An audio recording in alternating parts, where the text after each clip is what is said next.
बिस्मिल्लाहिर्रहमानिर्रहीम। Dear student, आज का टॉपिक है मटेरियल्स। आजकल जितनी भी साइंटिफिक इम्प्रूवमेंट हो रही है, साइंटिफिक इम्प्लीमेंटेशन हो रही है, वो मटेरियल की बेस पे हो रही है। चाहे आप मेडिकल फील्ड में देखें, जिस तरह पॉलीमर से डिफरेंट काइंड्स ऑफ ऐसे मटेरियल बनाए जा रहे हैं जो ह्यूमन बॉडी में यूज़ हो सकते हैं। जैसा कि कुछ जॉइंट सिस्टम में खुदा न खास्ता अल्लाह ना करे किसी की अगर बोन ब्रेक हो जाती है, तो उस बोन की जगह पे हम एक स्पेसिफिक पॉलीमर यूज़ कर सकते हैं। और पॉलीमर क्या है? मटेरियल है। अगर किसी की फेस तेज़ाब से जल जाती है या किसी केमिकल जल जाती है, तो ऐसे किस्म के भी पॉलीमर बनाए गए हैं कि अगर वो पॉलीमर अगर वहाँ पे लगाए जाएं, फिट किए जाएं, तो महसूस नहीं होगा कि ये पॉलीमर है या ओरिजिनल स्किन है। इसी तरह जितनी भी ये मिसाइल टेक्नोलॉजी है, उसमें भी ये मटेरियल यूज़ हो रहा है। डिफरेंट काइंड्स ऑफ केमिकल हैं, उसको मिक्स करके हम उसको मिसाइल टेक्नोलॉजी में हम उसको यूज़ कर रहे हैं। या जितने भी ये वाटर फिल्ट्रेशन प्लांट हैं, उसमें जो चीज़ यूज़ हो रही है वो क्या है? मटेरियल है। और जो आपकी प्लास्टिक इंडस्ट्रीज़ है, टेबल है, टॉयज़ हैं, वट जितनी भी है, ये सारी की सारी मटेरियल से ही बनाई गई है। तो इसके अलावा अगर आप इंडस्ट्री लेवल पे चले जाएं और उसमें जो न्यू काइंड्स ऑफ टेक्नोलॉजी आ रही है, न्यू इंस्ट्रूमेंट हैं, वो इंस्ट्रूमेंट भी किसी न किसी मटेरियल से ही बनाए गए हैं। ड्रोन है, एरोप्लेन, आप ज़िंदगी के हर पहलू में देख लें तो उसमें मटेरियल का ही इस्तेमाल है। तो क्योंकि हमारे माशरे में जो है मादियत बढ़ती जा रही है, और इस वजह से टेक्नोलॉजी तो बढ़ रही है, लेकिन ये है कि हम अखलाकियात से दिन ब दिन हमारा माशरा जो है वो गिरता चला जा रहा है। तो उसमें कुछ जो हम कह रहे हैं कसूर, वो हमारे मीडिया का है। क्योंकि आप मीडिया में जो कुछ दिखाएंगे वही इंसान का जो इंसान की फीलिंग है वो कैच करेगा। जैसे कि मीडिया में कभी आपको सुकून नहीं दिखाएगा, हर वक्त लड़ाई झगड़ा दिखाएगा, तो आपका जो तबीयत है वो भी लड़ाई झगड़े वाली बन जाएगी। क्योंकि आप मीडिया देख देख के आपका सारा माइंड जो है वो मीडिया वाला बन चुका है। तो अक्सर क्या होता है, आप खबरों में सुनते हैं कि किसी ने किसी मुंह पर तेज़ाब फेंक दिया, किसी ने क्या कर दिया, किसी ने क्या कर दिया। तो वो सारा हमारे माहौल्स की वजह से हमारे ऊपर फीलिंग हावी जाती हैं। तो बहरहाल इंसान इस चीज़ों से अवॉइड कर सकता है। इंसान के अंदर इतनी पावर है कि वो उन चीज़ों को ख़त्म भी कर सकता है। इंसान के अंदर अल्लाह ताला ने पावर रखी है कि वो उन चीज़ों को ख़त्म कर सकता है। इंसान के अंदर पावर इंसान करना चाहे तो। बहरहाल अगर वो कहीं किसी जिस्म का कोई भी हिस्सा अगर जल जाता है, तो उसकी रिप्लेसमेंट एक स्पेसिफिक काइंड ऑफ पॉलीमर से हम कर सकते हैं, और फील नहीं होगा कि ये ओरिजिनल पार्ट है या नहीं है। बहरहाल हम अपने टॉपिक की तरफ आते हैं। Material is a broad term of chemical substance और a mixture of substances that constitute matter. Material एक केमिकल सब्सटेंस है जो कि मैटर बनाता है। Matter that anything that occupies space and mass is called matter. तो there are four classes of material studied, के material की चार मेन ग्रुप्स हैं, मेन क्लासेस हैं। कौन कौन सी हैं? Metals, polymers, ceramics and composite. ये मटेरियल्स की चार ग्रुप्स हैं, चार क्लासेस हैं कि चार किस्म के मैटर को हम मटेरियल कह सकते हैं। पहला मेटल है। All metals are good conductor of electricity. जितने भी मेटल है वो गुड कंडक्टर ऑफ इलेक्ट्रिसिटी हैं, यानी उसके अंदर इलेक्ट्रिसिटी पास हो सकती है। Polymers are made from the long chain molecule which may have cross linking bonds affecting flexibility and stiffness। के कोई भी पॉलीमर है वो लॉन्ग चेन्स होते हैं, वो कैसे बनते हैं, छोटे छोटे मॉलिक्यूल मोनोमर से बनते हैं और दो मोनो के दरमियान एक स्पेसिफिक लिंकिंग बॉन्ड्स होता है। तो वो चाहे वो आयनिक होता है, डिफरेंट काइंड्स ऑफ लिंकिंग है, वो लिंकिंग करके एक लॉन्ग चेन बनाता है और वो बॉन्ड्स उस पॉलीमर्स की फ्लेक्सिबिलिटी और स्टिफनेस को अफेक्ट करते हैं। बॉन्ड स्ट्रांग होगा तो वो जो है वो स्ट्रांग पॉलीमर बनेगा, और उसके अंदर बॉन्ड कुछ फ्लेक्सिबल भी होता है, यानी कि हम पॉलीमर्स को फ्लेक्सिबल भी कर सकते हैं। अगर उसको आप टर्न करें, स्विफ्ट करें, मोड़ें, तो वो उस पे पॉलीमर दोबारा असली हालत में आ जाएगा। जैसे कि रबड़ है, रबर रबर की मिसाल है, रबर को आप ट्विस्ट करें और छोड़ दें, दोबारा अपनी असली हालत में वापस चला जाता है। तो उसके अंदर क्या स्टिफनेस, मजबूती भी उसके अंदर होती है। अच्छा, उसके बाद सिरामिक्स मटेरियल क्या है? Ceramics is a class of material which include plates, cups, bricks, earthenware, pots, engineering, ceramics, and refractory furnace materials. Ceramics are made by heating together materials such as silica, chalk, clays। In materials को हम mix करके एक नया material भी बना सकते हैं। Other chemicals may included to act as flux and change colour, और कुछ मटेरियल्स को हम कलर चेंज करने के लिए भी हम इसको इस्तेमाल कर सकते हैं। तो ये जो डिफरेंट काइंड्स ऑफ ग्लासेस हैं, डिफरेंट कलर्स के ग्लास जो हाउस में फिट किए जाते हैं, कि ग्लास नॉर्मली वाइट कलर का होता है, लेकिन डिफरेंट जो कलर्स आ रहे होते हैं वो इसी सिरामिक मटेरियल की ही में ही हम मॉडिफिकेशंस करके उसको हम मॉडिफाई कर सकते हैं। ये जिस तरह ये ग्लासेस हैं, ऐनक है, उसके डिफरेंट काइंड, उसके शीशे के डिफरेंट कलर के आ रहे हैं तो उसमें भी हम सिरामिक्स मटेरियल में कुछ मॉडिफिकेशंस करते हैं, तो उससे ये सारा प्रोसेस प्रोसीड होता है। तो ये सारा जितना क्लेस है और ये चाय पीने के लिए जो हम कप इस्तेमाल करते हैं फर्नेस मटेरियल, ये सारा क्या है? सिरामिक्स मटेरियल का भी बना होता है।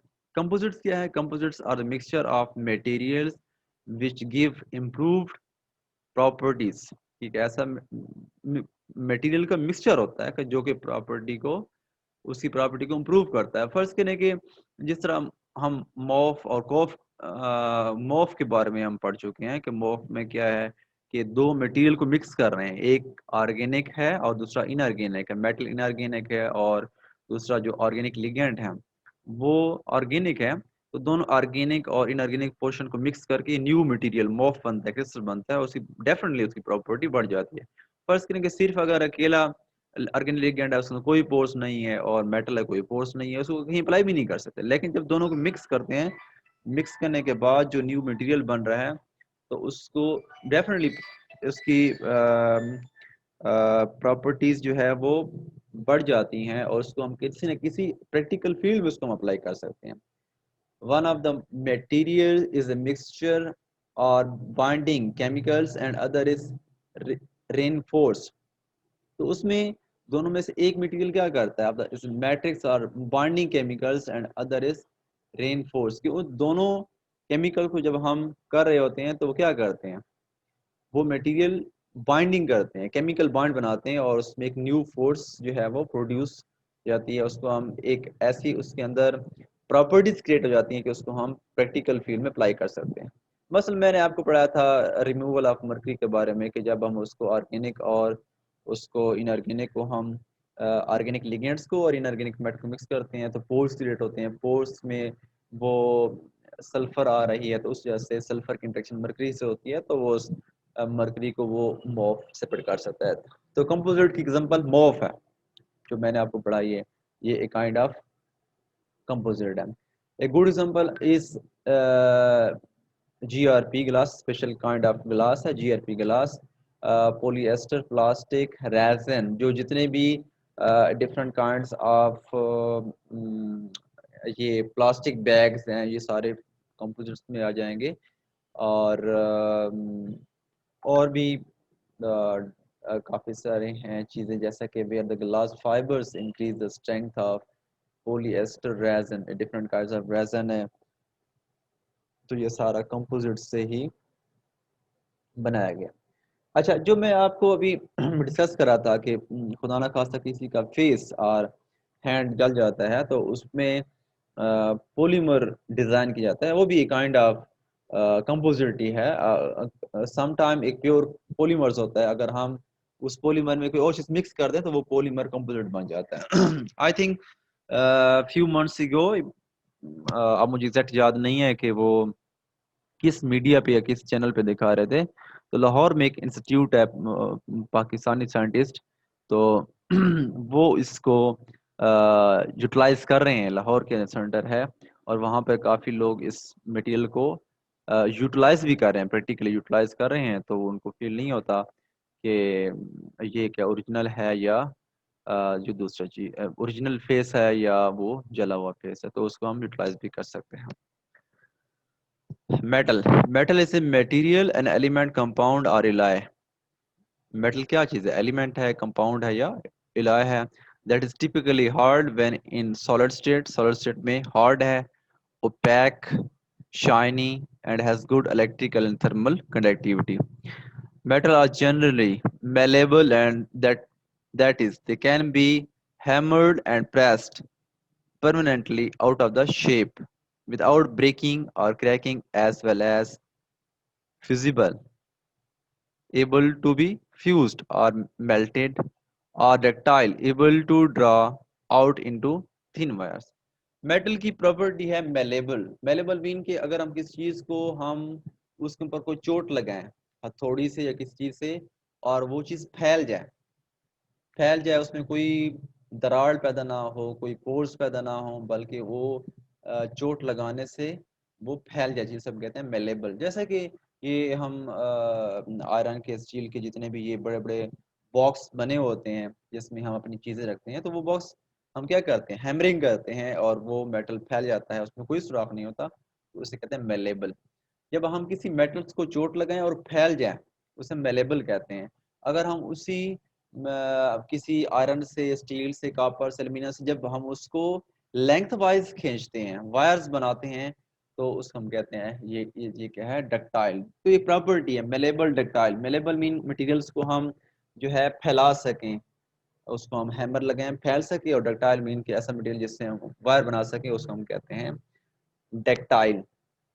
some example of metal or uh, ferrous metals and alloys, जैसा कि iron, carbon, steel, alloy steel. तो ये जो स्टील बना होता है उसमें आयरन कार्बन मिक्स हुए होते हैं। स्टेनलेस स्टील और tools, die steel, different kind of steel हैं।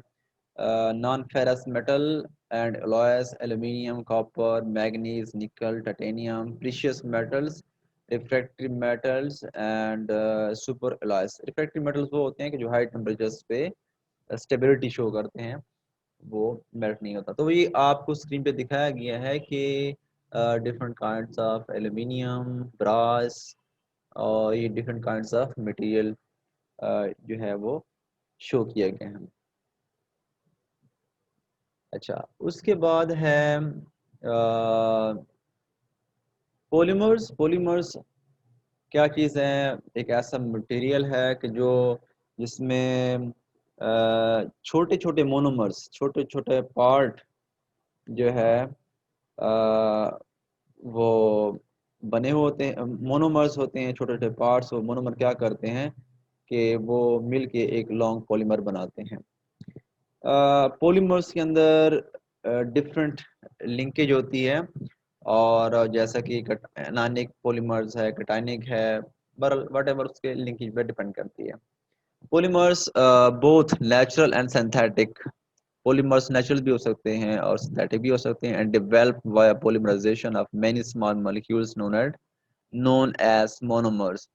Their consequently large molecule mass relative to small molecule compounds produces unique physical properties, कि जब मोनोमर मिलके एक न्यू लॉन्ग चेन मॉलिक्यूल बनता है तो उसकी डेफिनेटली फिजिकल प्रॉपर्टीज होती हैं, इंक्लूडिंग टफनेस, वो स्ट्रांग बन जाता है, ठीक है, विस्को इलास्टिसिटी, वो इलास्टिक बन जाता है, जैसे कि मैंने रबर की एग्जांपल दिया, उसको आप जो हम गुलेल में इस्तेमाल करते हैं तो वो रबर की बेस्ट एग्जांपल है। And a tendency to form glasses and semi crystalline structures rather than the crystal, तो इसके सेमी क्रिस्टलाइन और इसके क्रिस्टल लाइक मटेरियल भी इससे बन सकते हैं। ये पॉलीमर्स का स्ट्रक्चर दिखाया गया है, पॉलीमर्स क्रिस्टलाइन भी हो सकता है, तो ये उसका structures with the help of XRD ये डिटेक्ट किया गया। सिरामिक मटेरियल क्या है? जैसा कि जितनी भी टेक्नोलॉजी में इंस्ट्रूमेंट इस्तेमाल हो रहे हैं वो सारे के सारे सिरामिक मटेरियल हैं, जैसा कि आपको स्क्रीन पे नज़र आ रहा है, डिफरेंट काइंड्स ऑफ मटेरियल, जो कि चाहे वो डिफरेंट ऑफिस में यूज़ होता है, डिफरेंट इलेक्ट्रॉनिक्स, और ये सारी चीज़ें सिरामिक्स में आ रही हैं। Ceramic is an inorganic compound, non-metallic solid material comprising metal, के नॉन मेटेलिक है, सॉलिड मटेरियल है, और metalloid atoms primarily held in the ionic and covalent bonds। इसमें क्या होता है कि आयनिक और इसमें कोवलेंट बॉन्डिंग है। अच्छा, अब इसमें क्रिस्टलाइन सिरामिक कौन से होते हैं? Crystalline ceramic materials are not malleable to a great range of processing, के क्रिस्टलाइन सिरामिक मटेरियल क्या है, तो उसको हम amenables not amenable to great range of processing, उससे हम बहुत एप्लीकेशन उससे हम नहीं कर पाते। तो किस मटेरियल से ज़्यादा एप्लीकेशन होती है? नॉन क्रिस्टलाइन सिरामिक से। Non crystalline ceramic being glass tend to be form from melts, के वो मेल्ट करके उसको हम डिफरेंट एप्लीकेशंस में उसको हम डिफरेंट ऑपरेटर्स उससे हम बना सकते हैं। अच्छा, composites number 4, composite है, composite material also called composition material or shortened to composite, which is common name is a material made from two or more constituent material, कि हम दो या दो से material से बनाते हैं with significantly different physical and chemical properties। जो दो चीजें मिल रही होती हैं उनकी फिजिकल केमिकल प्रॉपर्टीज और होती हैं, लेकिन मिलने के बाद और हो जाती हैं। जैसा कि मॉफ बनाते हैं, तो जब मॉफ बनने से पहले ऑर्गेनिक लिगेंड्स की प्रॉपर्टीज और हैं और मेटल की प्रॉपर्टीज और हैं, लेकिन जब ये दोनों मिल जाती हैं तो न्यू मटेरियल बन जाता है, तो डेफिनेटली इन सब की प्रॉपर्टीज पहले से चेंज हो जाती हैं। अच्छा, उसके बाद है when combine produce material with characteristics different from the individual components, जो individual components की प्रॉपर्टी है, तो दोनों मिक्स होकर जो कंपोजिट बनाते हैं तो कंपोजिट की प्रॉपर्टीज उनकी इंडिविजुअल से डिफरेंट है। फर्स्ट करें, जब मॉफ की प्रॉपर्टी हम इंडिविजुअली कंपेयर करें with organic ligand and metal, तो वो डिफरेंट होगी।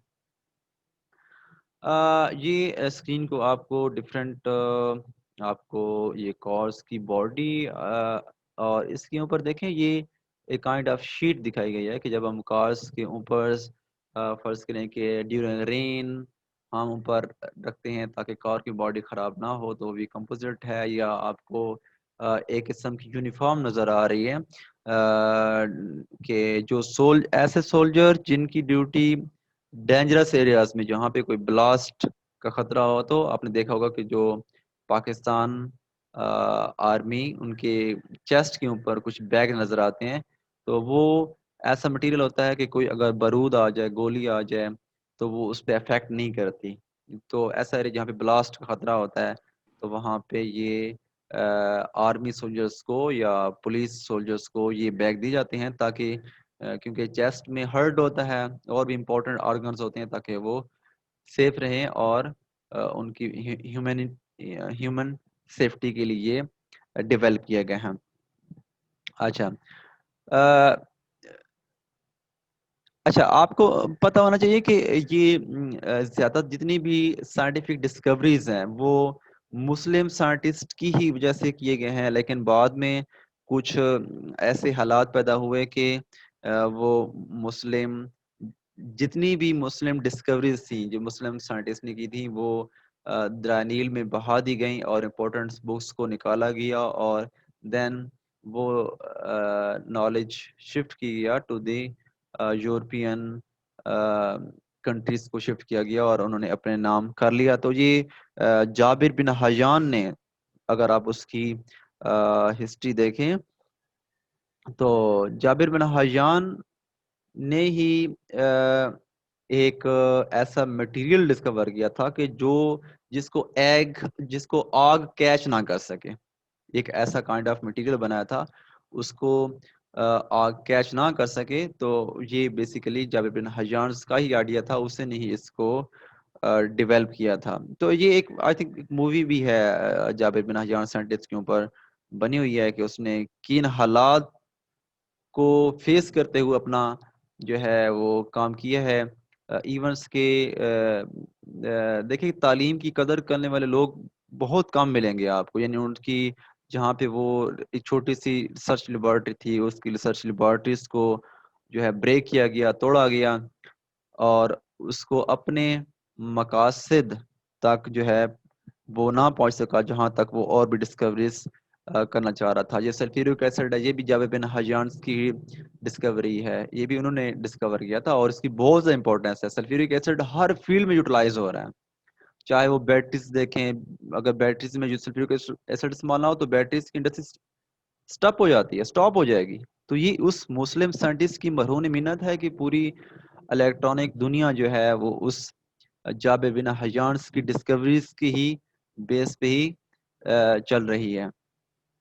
तो उसके अलावा जो जाबिर बिन हयान्स की सल्फ्यूरिक एसिड डिस्कवर किया और ऐसा मटेरियल डिस्कवर किया कि जो नॉन फ्लेमेबल है, उसको हम आग कैच नहीं कर सकती। उसके अलावा मेडिकल फील्ड में भी जाबिर बिन हयान ने काफ़ी सारा काम किया है।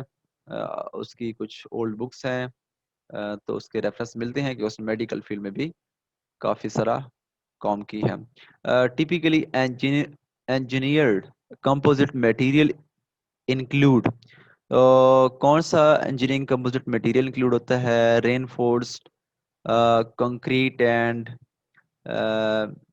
masonry composite wood such as polywood reinforced plastic such as fiber reinforced polymer, uh,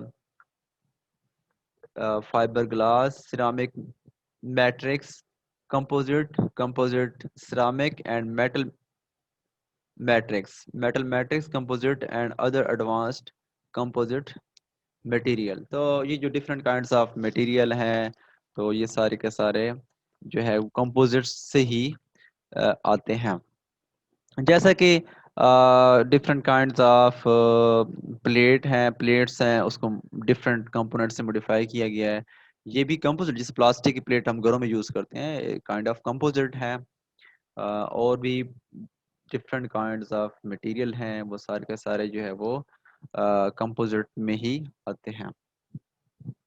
अच्छा, उसके बाद है स्मार्ट मटेरियल। स्मार्ट मटेरियल कौन से हैं? जैसा कि अ, जिन जैसा कि are design material that have one or more properties that can be significantly change in a controlled fashion. उसकी एक या एक से ज़्यादा प्रॉपर्टी है और उस प्रॉपर्टी को हम कंट्रोल कर सकें बाय एक्सटर्नल स्टिमुलाई, और जो एक्सटर्नल स्टिमुलाई से हम उसको कंट्रोल कर सकें, such as stress, temperature, moisture, pH, electronic, magnetic field, light and chemical compounds. Term used to desired smart material include shape memory material, SMM, और shape memory technology, SMT। Different kinds of technology, जैसे कि ये stethoscope है, तो अगर हम उसको हम चेस्ट के ऊपर रखें तो वो हमारी जो हार्ट बीट है उसको डिटेक्ट कर सकता है कि हार्ट बीट जो है अगर तेज़ी से दिल धड़क रहा है तो वो स्टेथोस्कोप की वजह से हम उसको डिटेक्ट कर सकते हैं। या जिस तरह रॉकेट हैं, ये बैडमिंटन खेलने के लिए भी स्मार्ट मटेरियल में आता है। या थर्मामीटर हो गया, यानी कोई ऐसी मटेरियल जो जो हाँ जो स्टिमुलस बाहर वाली चेंजेस को आसानी से कैच कर ले, दैट इज स्मार्ट मटेरियल है। आजकल तो जिस तरह पहले थर्मीटर तो इस तरह यूज हुआ करता था कि हाँ भी इसको जो है आप किसी आर्मेट्स के अंदर रखें, लेकिन आज जस्ट आप एक ऐसा स्मार्ट मटेरियल आ चुके हैं कि आप जो है जस्ट उसको अपने फेस के ऊपर रखें, फौरन आपको टेम्परेचर बता देगा कि इसका कितना डिग्री सेंटीग्रेड उस बॉडी का टेम्परेचर है। या जिस तरह ब्लड प्रेशर्स के लिए भी आप इंस्ट्रूमेंट है कि जस्ट आप उसको हैंड के रखें और फौरन जो है आपको ब्लड प्रेशर्स के बारे में बता देगा कि कितना ब्लड प्रेशर है। इवन के ये जो आजकल लेटेस्ट वॉच हैं उसके अंदर सारा कुछ बता दिया जाता है कि आपकी कितनी हार्ट बीट है, आपने कितने मीटर्स किलोमीटर आज डिस्टेंस ट्रेवल किया है, और एटमॉस्फेयर का कितना टेम्परेचर है, आपकी हार्ट बीट कितनी है, और इवेंट्स के आपके मोबाइल फ़ोन से कितनी कॉलें आ रही हैं, किसकी कॉल्स आ रही हैं, मोबाइल से कॉल आ रही है, आपको मोबाइल सब कुछ बता देगा। Smart watch, that is called smart watch, तो ये भी स्मार्ट मटेरियल में है।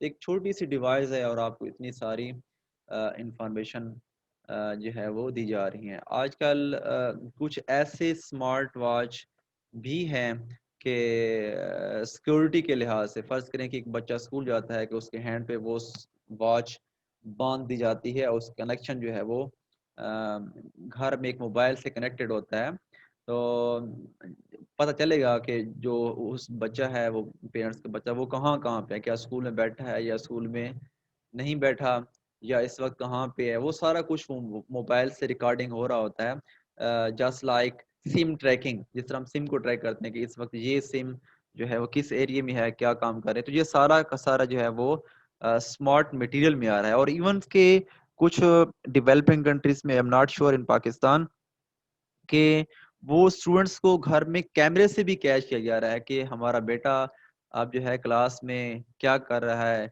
पढ़ रहा है या जो है शैतानियां कर रहा है, क्या कर रहा है, वो सारा कुछ उस कैमरे से कंट्रोल किया जा रहा है। That is also smart material.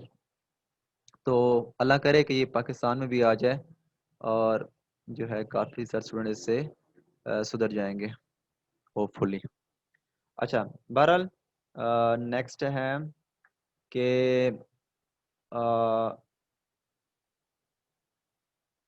Type of smart material, जैसा कि फोटोवोल्टिक स्मार्ट मटेरियल है, जैसा कि ये सोलर प्लेट्स जो पाकिस्तान में बहुत ज़्यादा इलेक्ट्रॉनिक फील्ड में इनकलाब पैदा कर दिया है कि पहले ज़माने में एक छोटे से पंखा चलाने के लिए हमें इतनी तगदो करना पड़ती थी कि एक जी बड़े-बड़े खंभे लगाएँ, तारे लगाएँ, ट्रांसफार्मर लगाएँ, लेकिन आजकल बहुत आसान हो गया। जस्ट आपके पास एक छोटी सी प्लेट हो, बस एक पंखा हो, तो चाहे आप दुनिया के किसी कोने में भी हैं, ऐसे दरिया के किनारे में हैं या जंगल में हैं, तो आप आसानी से उसकी ज़रूरियात पूरी कर सकते हैं। इवन कि अब सोलर प्लेट की मदद से आप रेफ्रिजरेटर, आयरन, इस्त्री और इसके अलावा बैटरीज, आपके वाटर मोटर और इवन के जो भी घर में चीज़ इस्तेमाल होती है वो सारी की सारी जो है वो सोलर प्लेट्स की वजह से की मदद से वो सारी चीज़ पूरी की जा रही है। और कुछ पाकिस्तान में भी कुछ ऐसे लोग हैं जिन्होंने टोटली सिस्टम इलेक्ट्रिसिटी ख़त्म करके वो सोलर पे जो है उन्होंने डेवलप कर ली है। वो सारी की घर की जितनी ज़रूरत पहले बिजली से पूरी होती, अब वो सोलर प्लेट से पूरी हो रही हैं। और कुछ लोगों ने तो घर के ऊपर बकायदा तख्ती लगा दी है कि हमारे घर कोई इलेक्ट्रिसिटी यूज़ नहीं होती, जस्ट हमारे यहाँ जो है वो सोलर सिस्टम ही है। अच्छा, इसके अलावा ये स्पेस क्राफ्ट, स्पेस के अंदर जो क्राफ्ट भेजी जा रही है, ये भी स्पॉट मटेरियल हैं या छोटे छोटे ड्रोन हैं, जैसा कि आपको ये पिक्चर्स में नज़र आ रहा है कि यहाँ पे देखें कि ये स्पेस क्राफ्ट है और ये क्या है, मिनी ड्रोन है, मिनी हेलीकॉप्टर है। तो ये भी स्मार्ट मटेरियल है। आई थिंक कुछ ऐसे कंट्रीज भी हैं कि जहाँ पे टूरिस्ट को ये छोटे छोटे एरोप्लेन जो है वो दिए जाते हैं ट्रैवलिंग के लिए, कि आप यहाँ से लेके वहाँ तक जो है वो ट्रैवल कर सकते हैं। फर्ज करें कि अगर आप कराची में हैं तो कराची में जो है अगर आप समुंदर से ट्रैवलिंग करना चाहें तो एक शॉर्ट डिस्टेंस पे जहाँ पे कोई जो है सिक्योरिटी एरियाज नहीं है, तो वहाँ पे ये अलाउ किया जाता है कि वो टूरिस्ट जो है इसको विजिट कर सकते हैं। श्रीलंका में भी ये है कि वहाँ पे जो टूरिस्ट होते हैं वहाँ पे इनको ये प्रोवाइड किया जाता है कि आप एक स्पेसिफिक एरियाज को जो है वो विजिट कर सकते हैं। ये सारा क्या है, स्मार्ट मटेरियल है। इवन के ऑस्ट्रेलिया फेमस है इन द फार्मिंग, फार्मिंग के उसमें कि वहाँ पे कई कई 100 किलोमीटर के हिसाब से जो है उनका लाइव स्टॉक फार्मिंग है, यानी उसके अंदर ये गाय बैल भैंसें बिल्कुल ओपन एरियाज में छोड़ दी जाते हैं, और वहाँ पे गवर्नमेंट की निगरानी में वो सारा कुछ उसको कंट्रोल किया जा रहा है with the help of mini helicopters. जिस तरह हमारे यहाँ वो एक गडरिया होता है, आजड़ी होता है, जो वो बकरियों को एक जो है छोटी स्टिक से कंट्रोल कर रहा होता है। तो वो ऑस्ट्रेलिया में गवर्नमेंट इतनी इंटरेस्टेड है कि वो सारा कुछ गवर्नमेंट के अंडर है में है। और हमारे यहाँ तो उनके पास सिर्फ एक स्टिक होती है, उसी से कंट्रोल कर रहे होते हैं। तो वहाँ पे ऑस्ट्रेलिया में उनको मिनी हेलीकॉप्टर दी जाते हैं और सारी उसकी मिनी हेलीकॉप्टर्स की वजह से निगरानी कर रहे होते हैं कि ये जो चाहे वो एक कौ है, गोट है, शीप है, वो कहाँ कहाँ पे है, सेफ एरिया में है या नहीं आ रही। तो बहरहाल आई थिंक अगर पाकिस्तान में भी हर चीज़ गवर्नमेंट के अंडर में आ जाए, उसको सिंसियर लें और मुखलिस ईमानदार आदमी मिल जाए, तो इंशाल्लाह हमारा मुल्क भी इसी तरह तरक्की कर पाएगा होपफुली। और ये स्पेस एयरक्राफ्ट है, और जो कि स्पेस में अब न्यू डिस्कवरीज हो रही हैं कि चांद से जो है हीलियम गैस लानी है और डिफरेंट गैस लानी है, वहाँ पे न्यू डिस्कवरीज हो रही हैं। तो ये भी स्पॉट मटेरियल्स में ही इंक्लूड होगा। Different kind of smart material हैं, चाहे वो सोलर प्लेट है या मिनी ड्रोन्स हैं, मिनी हेलीकॉप्टर हैं या स्पेस एयरक्राफ्ट हैं। ये सारा का सारा स्मार्ट मटेरियल हैं कि जो बाहर वाले स्टिमुलस को डिटेक्ट कर सकते हैं, उसे हम कहते हैं स्मार्ट मटेरियल।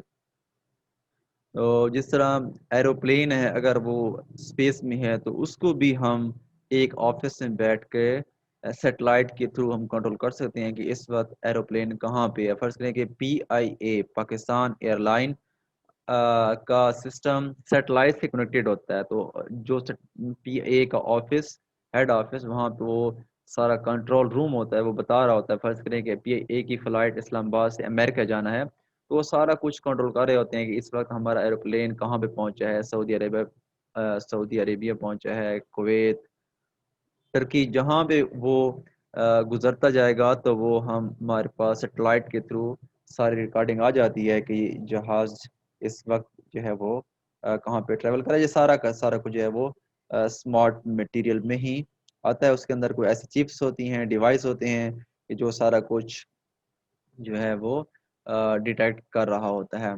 और इवेंट्स के जो आजकल कोरोना डिजीज के पीछे अगर हम देखें, कुछ रियलिटी है और कुछ इतनी एक गेम खेली जा रही, वर्ल्ड गेम एक प्ले की जा रही है, और कुछ एनालिस्ट ये कंसिडर कर रहे हैं कि जो मेडिसिन है उसमें एक स्मॉल माइक्रोचिप रखी जा रही है, जो अब वैक्सीन तैयार हो चुकी है। बेसिकली ये गेम प्ले की है अमेरिका, इसराइल और बरतानिया, 3 कंट्रीज ने। और बेसिकली ये आ, आ, हर बंदे की एक्सेस करना चाहते हैं। पहले तो वो सैटेलाइट के थ्रू ये कैच कर लेते हैं कि ये आदमी कहाँ पे है, कहाँ पे है, मतलब ये पॉपुलेशन किस एरिया में है।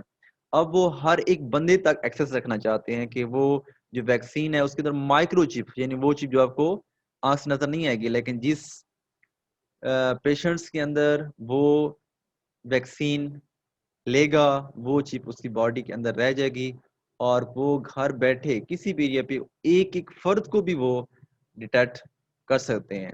तो जिस तरह अगर यहाँ आजकल हर आदमी के लिए, हर पाकिस्तानी के लिए जो है वो पोलियो लाजमी कर दिया गया है, अगर हर पाकिस्तानी के लिए कोरोना की वैक्सीन भी लाजमी कर दी जाए तो आई थिंक हमारे दुश्मन इंडिया, इसराइल, अमेरिका, बरतानिया के लिए ये चीज़ें फाइंड करना कोई मुश्किल नहीं होगा। बहरहाल अभी इसकी कंप्लीट डिस्कवरी नहीं हुई, लेकिन एक एनालिसिस है इसके बारे में, तो अब अल्लाह बता जाने के इसके बारे में क्या होता है। बहरहाल classification of material on the basis of dimensions, dimensions की बेस पे मटेरियल्स की क्या उसकी है क्लासिफिकेशन। जीरो डायमेंशंस के जैसे फेरिकल है, कोर शेल, नैनो पार्टिकल, तो उसकी कोई डायमेंशंस नहीं होती स्फेरिकल शेप की। वन डायमेंशंस की एक डायमेंशंस में ग्रो करे, जैसे कि कार्बन नैनो ट्यूब है, तो वो carbon nano tube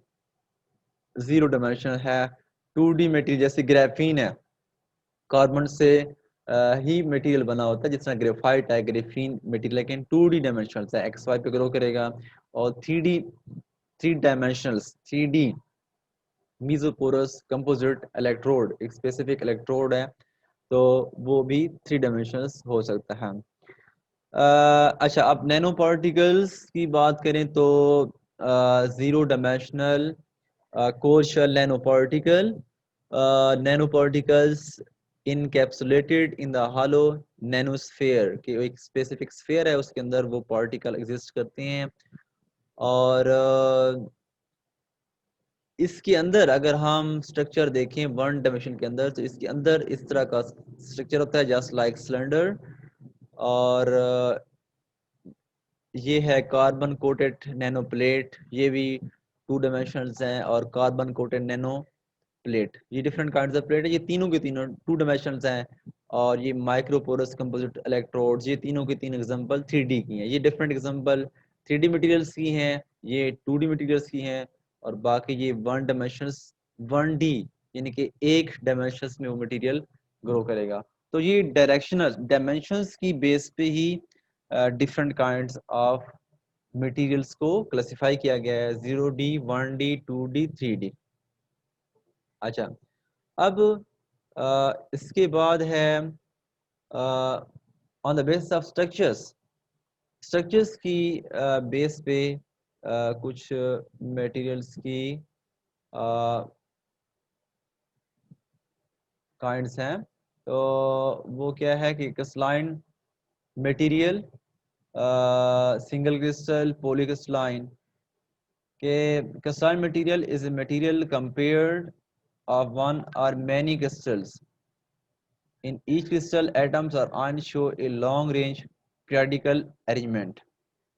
long range periodical arrangement का क्या मतलब है कि फर्ज करें कि अगर 1 मीटर का क्रिस्टल है, ठीक है, 1 मीटर क्रिस्टल है, जो उस क्रिस्टल्स को अगर आप स्टार्ट में चेक करें, उसका सिर्फ एक क्रिस्टल, अब पूरे क्रिस्टल्स का जो ब्लॉक है 1 मीटर लेंथ है, उस क्रिस्टल्स को अगर आप चेक करें किसी कॉर्नर पे या किसी मिड में चेक करें या दूसरे अपोजिट कॉर्नर में चेक करें, तो हर जगह एक क्रिस्टल की प्रॉपर्टी सेम आएगी। चाहे आप 1 मीटर के अंदर किसी से सिंगल क्रिस्टल आप चेक कर लें, तो उसकी प्रॉपर्टी एक ही आएगी, that is long range periodic arrangements के लंबे लॉन्ग रेंज तक उसकी जो प्रॉपर्टीज है वो सारी की सारी एक जैसे ही होगी।